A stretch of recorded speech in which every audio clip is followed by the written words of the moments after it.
정의용 실장이 브리핑을 하는데 좀 들어보겠습니다. 6개월 이상 정상 외교의 공백, 또 급변하는 외교 안보 환경 등 취임 시 여러 많은 어려움 속에서도 문 대통령께서는 지난 한 달 동안 매우 활발한 외교 활동을 했습니다. 정상 간의 네트워크 구축, 또 우리 정부의 외교 정책 방향의 설명, 공유, 또 북핵 문제 해결을 위한 국제적 협력 분위기 조성 등을 위해서 노력해 왔습니다. 우선 미국, 일본, 중국, 러시아 등 4강국을 비롯해서 총 17개국 주요국 정상, 또 EU, UN 등 2개의 국제기구 수장과의 통화가 있었습니다. 또 본격적인 정상 외교에 앞서서 미국, 중국, 일본, 러시아, EU, 독일, 또 아세안 3개국, 바티칸의 대통령 특사를 파견했습니다. 조만간 인도와 호주에도 특사를 파견하는 것을 추진 중에 있습니다.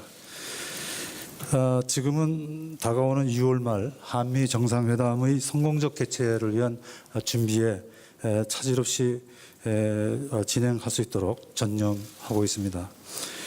근본 정상회담은 양국의 신정부 출범 이후 양 정상 간의 첫 번째 만남인 만큼 정상 간의 그 긴밀한 유대와 공고한 신뢰관계를 구축하는 아주 매우 좋은 기회가 될 것이라고 봅니다.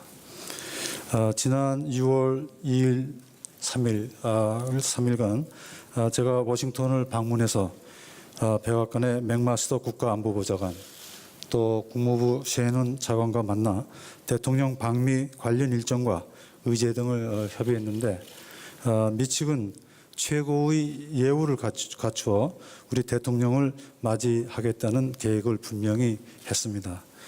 현재 외교 채널을 통해 진행되고 있는 양국 간 세부 조율이 마무리되는 대로 내주 중 계략적인 일정과 의제 등 구체 사항을 발표할 수 있을 것입니다. 이번 정상회담에서는 한미동맹 발전 방향, 북핵 문제의 해결 방안, 또 한반도의 평화 정착을 위한 공동 노력 등에 대해서 양 정상 간의 폭넓은 의견 교환이 있을 것입니다. 또 방미에 이어 독일 함부르크에서 7월 7일, 8일 양일 간 개최되는 G20 정상회의에 대통령께서 참석할 예정입니다. 이번 계기에 미국 이외에 중국, 일본, 러시아, 그리고 아시아, 유럽 등 다수의 주요국 정상들과도 양자 회동을 가질 예정입니다. 북한은 어제 아침 또다시 단거리 미사일 4발을 발사하는 등 새 정부 출범 이후에도 미사일 도발을 계속하고 있습니다. 이에 대해서 대통령께서는 취임 후 첫 국가안전보장회의를 직접 주재하여 북한의 도발에 대해 매우 엄중히 경고하였습니다. 북한의 단거리 미사일 발사의 경우 과거에는 안보실장이 주재하는 NSC 상임위도 통상적으로 개최하지 않았습니다. 대통령께서 이례적으로 직접 NSC 전체 회의를 주재한 것은 북한의 그 지속적인 도발을 매우 시급하고 심각한 위협으로 받아들인다는 의미를 갖는 것입니다. 대통령께서는 외교안보 장관들에게 미국과 긴밀히 공조하여 단호히 대응해 나갈 것을 지시했습니다. 우리 군에 대해서는 한미 연합방위 태세를 더욱 굳건히 유지하는 가운데 북한 핵미사일 위협에 대응할 핵심 전력과 자주방위 역량 확보를 위해 계속 노력할 것을 지시했습니다. 오늘 이 기회를 빌어 최근 국내외 언론에서 나오고 있는 사드 관련 보도에 대해서 몇 가지 말씀을 드리겠습니다. 우리 정부로서는 북한 핵미사일 위협에 대한 엄중한 인식 하에 사드 배치 문제는 몇 가지 원칙을 가지고 다루어 나가고자 합니다. 우선 정부는 한미 동맹 차원에서 약속한 내용을 근본적으로 바꾸려는 의도가 없습니다. 사드는 북한의 점증하는 위협으로부터 한국과 주한 미군을 보호하기 위해 결정한 것으로서 정권이 교체되었다고 해서 이 결정을 결코 가볍게 여기지 않을 것입니다. 또 미국과 계속 긴밀히 협의해 나갈 것입니다. 다만 민주적, 절차적 정당성 및 투명성을 분명히 하는 가운데 국내적으로 필요한 절차를 밟아 나가고자 합니다. 특히 환경영향 평가는 합리적이고 또 합법적인 방법으로 투명하게 진행해 나갈 것입니다. 아울러 무엇보다 우리의 국익과 안보적 필요를 최우선적으로 고려해 나가겠습니다. 이상 말씀을 마치겠습니다. 감사합니다.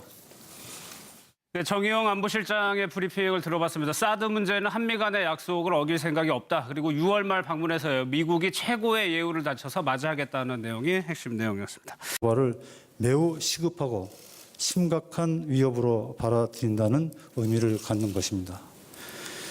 대통령께서는 외교안보 장관들에게 미국과 긴밀히 공조하여 단호히 대응해 나갈 것을 지시했습니다. 우리 군에 대해서는 한미 연합방위 태세를 더욱 굳건히 유지하는 가운데 북한 핵미사일 위협에 대응할 핵심 전력과 자주방위 역량 확보를 위해 계속 노력할 것을 지시했습니다. 오늘 이 기회를 빌어 최근 국내외 언론에서 나오고 있는 사드 관련 보도에 대해서 몇 가지 말씀을 드리겠습니다. 우리 정부로서는 북한 핵미사일 위협에 대한 엄중한 인식 하에 사드 배치 문제는 몇 가지 원칙을 가지고 다루어 나가고자 합니다. 우선 정부는 한미 동맹 차원에서 약속한 내용을 또 국무부 셰넌 차관과 만나 대통령 방미 관련 일정과 의제 등을 협의했는데 미 측은 최고의 예우를 갖추어 우리 대통령을 맞이하겠다는 계획을 분명히 했습니다. 현재 외교 채널을 통해 진행되고 있는 양국 간 세부 조율이 마무리되는 대로 내주 중 계략적인 일정과 의제 등 구체 사항을 발표할 수 있을 것입니다. 이번 정상회담에서는 한미동맹 발전 방향, 북핵 문제의 해결 방안, 또 한반도의 평화 정착을 위한 공동 노력 등에 대해서 양 정상 간의 폭넓은 의견 교환이 있을 것입니다. 또 방미에 이어 독일 함부르크에서 7월 7일, 8일 양일 간 개최되는 G20 정상회의 일본, 러시아, EU, 독일, 또 아세안 3개국, 바티칸의 대통령 특사를 파견했습니다. 조만간 인도와 호주에도 특사를 파견하는 것을 추진 중에 있습니다. 지금은 다가오는 6월 말 한미 정상회담의 성공적 개최를 위한 준비에 차질 없이 진행할 수 있도록 전념하고 있습니다. 근본 정상회담은 양국의 신정부 출범 이후 양 정상 간의 첫 번째 만남인 만큼 정상 간의 그 긴밀한 유대와 공고한 신뢰관계를 구축하는 아주 매우 좋은 기회가 될 것이라고 봅니다.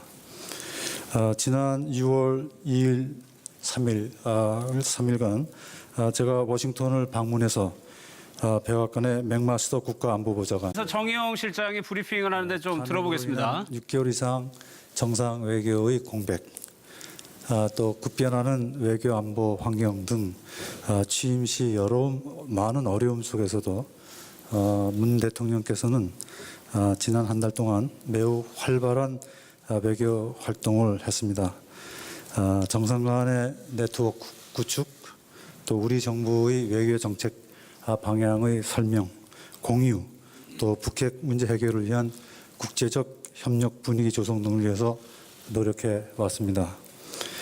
우선 미국, 일본, 중국, 러시아 등 4강국을 비롯해서 총 17개국 주요국 정상, 또 EU, UN 등 2개의 국제기구 수장과의 통화가 있었습니다.